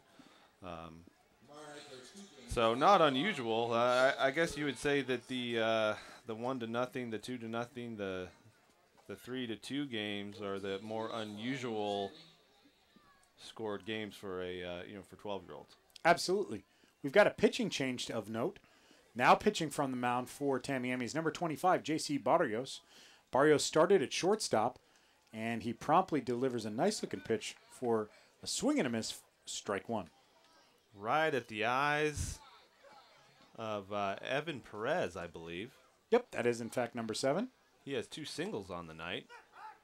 Right now we're looking at a starting shortstop versus starting shortstop. Easy for you to say. Matchup. Also, Both of these boys started at pitchers. shortstop. And also were pitchers during the game. Absolutely. An interesting series of events. As Perez chops one over the pitcher. Nice And a play by heck the of a second play. baseman. Wow, play of the night. Holy Toledo. That is the second baseman, number 7, Gus Miranda. Gus Miranda caught that, moving to his right, Full extension. very deep in the hole, deep, deep, deep behind second, and was able to throw it from his knees, or a knee, over to first in time to get the runner. He had the full extension to get the ball, which is unbelievable. And then the wherewithal and the arm strength from his knee to get him out at first. That was just an amazing play. And Evan, that's exactly what I'm talking about, that this is still exciting baseball, regardless of age, regardless of amateur status. It's still exciting baseball happening every year here at the Bronco World Series. Oh, yeah.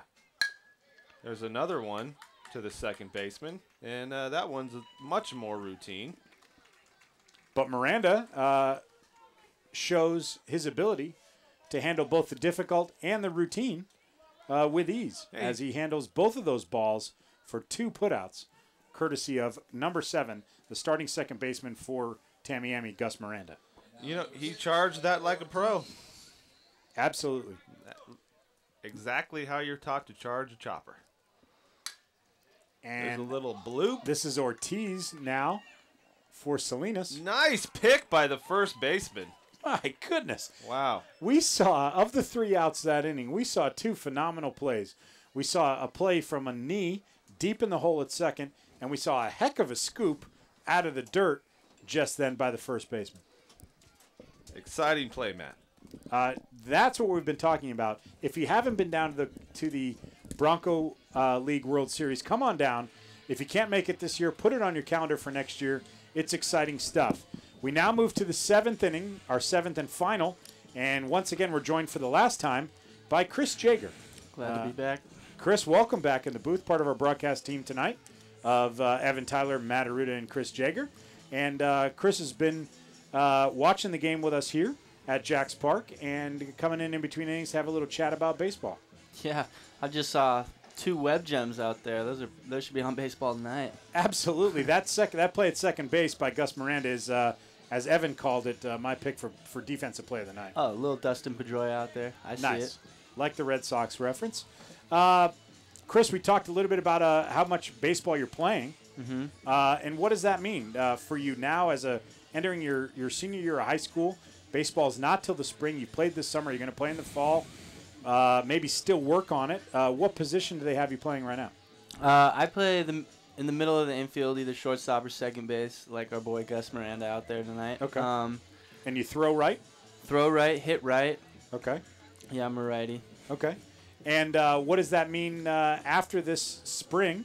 Well, hopefully I'll go on and play at the college level, whether that's the junior college level or the Division I or the Division II or wherever I may find myself. But yeah, I'd definitely like to continue my baseball career. Awesome. A true student of the game, Chris Jager, entering his senior year at Stevenson School out in Pebble Beach, California. Chris, it's been a pleasure. Thanks so much for joining us tonight. Thank you, Matt. And we look forward to seeing you on the diamond in the spring. Yes, sir. Now back for the final inning of action here in the 7th inning. It's the top of the 7th. Tamiami stepping to the plate, already nursing, or not, I shouldn't say nursing, but already with a 4-run lead. That was a breaking ball. Called outside for ball 1. That is Vinny Costello, who's now seen 2 straight balls. Vinny Costello, who was the starting first baseman for Tamiami, number 19, righty batter. Long levers. Could be trouble if he gets those arms extended. The crowd wanted a called strike there on that one, but home plate umpire thought differently. And now we've got a hitter's count, 3-0. I think you give him the green light here. And he does get the green light for strike 1. He does, in fact, get it on a 3-0 pitch. Ball looked maybe a little outside, but he swung anyway, took a big cut at it. Foul tipped into the glove. Now 3-1 for Costello. There's a rip into right center field. That's going to probably be a double. That gets to the fence, and it's going to be a fairly easy or effortless double for Costello here to lead off the 7th inning. And I believe we're going to have a – oh, check that. It was timeout. I thought it was a pinch runner, but in fact it's just timeout so that Costello can drop off some of his body armor. Equipment timeout. Over at the dugout. Body armor becoming popular even on this level. That's good. Good safety thing. first, Safety really. first, exactly. Safety first. This is number 45, Miguel Rivera at bat for Tamiami. He's a left-handed batter who's in here in the 7th with no outs and a runner in scoring position, a chance to help his team add to their 5-run lead. There's an attempt at a breaking ball, missed outside. Jacob Martinez, now pitching for Salinas, left that one hanging out there, and it never broke back inside.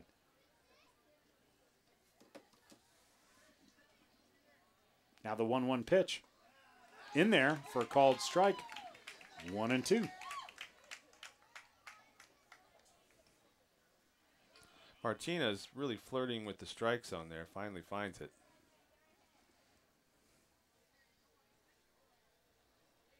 Here's the 1-2 pitch and a called third strike. Nice looking pitch as Rivera didn't even get the bat off his shoulder on that one and got stuck or caught looking, as they say, for a called third strike. Nice series. Great series of pitching there from Martinez. Now 1 out here in the top of the 7th. Tamiami, Florida at bat, the visitors. So it's the top of the 7th as they look at a called strike to number 7, Gus Miranda. Just the young man we were talking about with some great defensive plays. What do you know? Gus. Definitely the defensive play of the series that I've seen. Miranda has a good eye on that one as he lets that one into the glove without a swing. And that's a ball.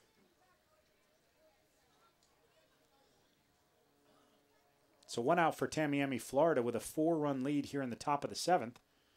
As Miranda takes a chop at it but misses. Bounced that one off the plate. Bounced it right off home plate. Which, had it gone fair, would have been a fair ball. But it went foul. Running the count to 1-2. 4-run lead for Tamiami with a runner. There's Miranda, chops that over to short, fielded cleanly, and a nice fastball strike delivered to first base for the putout. Now 2 outs here in the 7th. That was Joseph Gutierrez that was a pitcher in this game, one of many pitchers. We know that Salinas has some arms on the team, and he showed it there. That was a gun. Although that was out at first, the runner did advance, and now Tamiami with a man standing on third as Tyler Perez looks at a called first strike on the first pitch.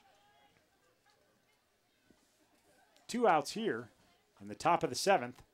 The lefty batter Perez now waits for the 0-1. Ball stays outside, now 1-1.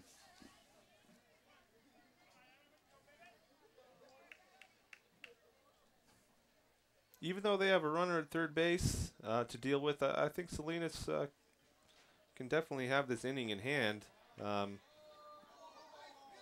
Martinez nice looking pitch on that one. That was. Wow. Martinez is so far is throwing a great game, and he's had some great strikeouts, and I think he can definitely get one here, and then Salinas can kind of get out of another jam. Some comments from the peanut gallery here in the stands on that last pitch. But even Perez, knees buckled a bit, looked like he was thinking about swinging on it. Certainly was a good-looking pitch, I thought, from Martinez. Yeah, that was close. Here's the next one from Martinez.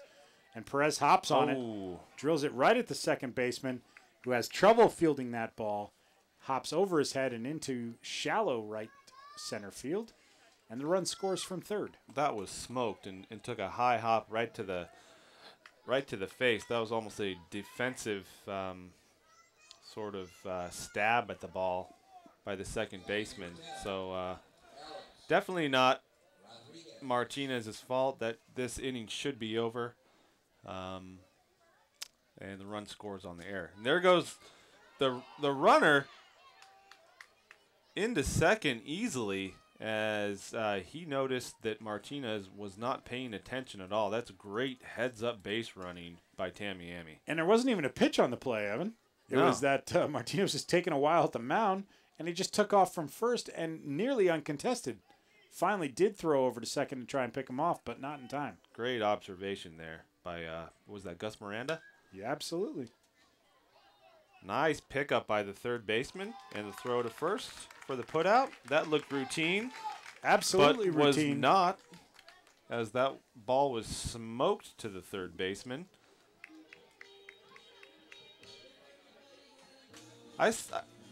Salinas, 3 more outs to deal with.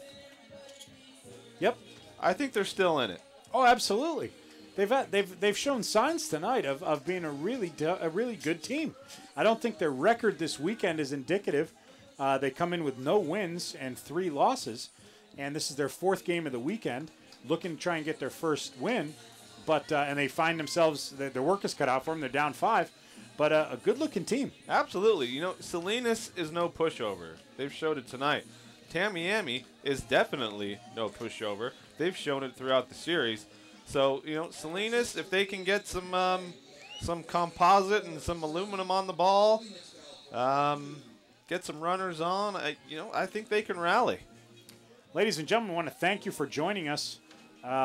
If you're watching us on Comcast Channel 26, or if you're watching us online at MCAET.org, we appreciate you joining us for these 2011 Bronco League World Series games and broadcasts. This is our final one. I want to thank all the folks around the field that have made this possible tonight. Our camera people, everybody in the truck, everybody up here in the press box.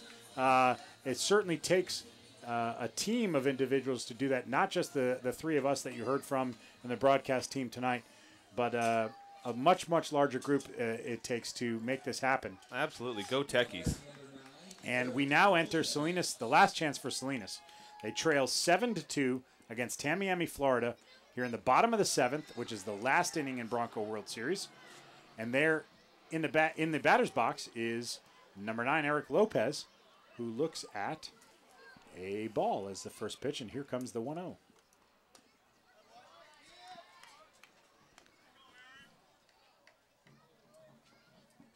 That one also missed, so now 2-0. Pitcher for Tamiami is number 25, J.C. Barrios. And Barrios delivers a strike, called strike there, now 2-1. Barrios, big, tall kid. Pretty compact windup. And he's throwing some gas straight overhead. That's no 3/4 release. Absolutely. That one misses just off, however, and so it's release. 3-1. That is a quarterback style release.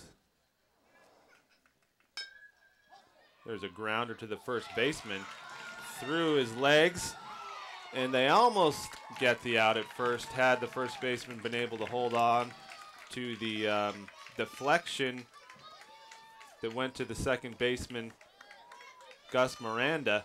Gus flipped it to him, but the first baseman just couldn't hold on. And that's just what Salinas needs to start off this inning. They're going to promptly have a pinch runner sub in here for Salinas. Yeah, Eric Lopez goes out, and it looks like they're going to bring in speedster. Is that Michael Ramirez? Michael Ramirez is actually the guy at home plate, number 10. Yes, he's about to step in and hit. Is number 10, Michael Ramirez. So just what Salinas needs. Their work is cut out for them. They're down 5 runs here in their last opportunity, the bottom of the 7th inning, the last inning in Bronco World Series baseball. And Barrios dealing still. Nice looking pitch for a leadoff strike. Barrios was the starting shortstop, number 25 for Tamiami. And we saw his arm when he fielded some plays there. And now he is pitching from the stretch with a runner on first and a called strike. 2 strikes on the outside corner. I'd have trouble making contact with those, Matt. Absolutely. He is absolutely dealing, is Barrios, from the mound. And now the 0-2 pitch just misses outside for ball one. Must have been a little high, too, because that looked like a good pitch to me. That looked like the exact same pitches. Barrios deals from the stretch, There's a misses pass ball. low. The ball gets by the catcher, and they're going to send the runner from first to second, and he's in there safely. You know, we've seen pass balls change games, Matt, so far. And, you know, in the 7th inning of a big Bronco World Series game, you just can't let those things happen. Now the 2-2 pitch from Barrios. Swing and a miss for strike 3, but not before the runner advances. So in some ways, you could say mission accomplished. Absolutely. They have a runner in scoring position. 1 out. That was a nice piece of pitching by Barrios. He has some serious velocity. Now Barrios with a runner at second to worry about. Deals to home plate and misses outside. That pitch to number 3, Chris Villarreal. We're not sure who number 2 is. We don't have him on our lineup card. Unfortunately, we'd like to give him credit for being out there. He looks like he knows what he's doing. He was in as a pinch runner and then promptly stole second. So great job by number 2. We're sorry we don't have a name for that, as there's no number 2 on our roster. But we do have a number 3, and that's Chris Villarreal, who's now facing an 0-2 hole and smacks one down to third base. Third baseman checks the runner, keeps him at second, promptly delivers it over to first for the putout, and now there's 2 away. We've seen some great disciplined defense by both of these teams tonight, Matt. Absolutely. Great I'm job. impressed. Infield defense has been very, very impressive. Very impressive. And now, Salinas down to literally their last option, and this is Jeter stepping into the box. That you heard us correctly. That's number 15, Malik Jeter, who faced Rivera earlier, which would be of interest to any of you Yankee fans out there. and now faces Barrios. Runner on second, a 5-run deficit for Salinas, as Jeter awaits the delivery and watches a strike on the outside corner. I think Salinas could be smelling a 2-out rally here. They're going to need something as they are down 5 runs, and this is their last opportunity with 2 outs in the bottom of the 7th. Backs against the wall. That pitch misses outside. Now 1 ball and 1 strike with 2 outs in the bottom of the 7th. Salinas trailing 7-2 against Tamiami, Florida. Flamethrower, strike thrower on the mound. Definitely an intimidating pitcher out there. That was a swing and a miss by Jeter.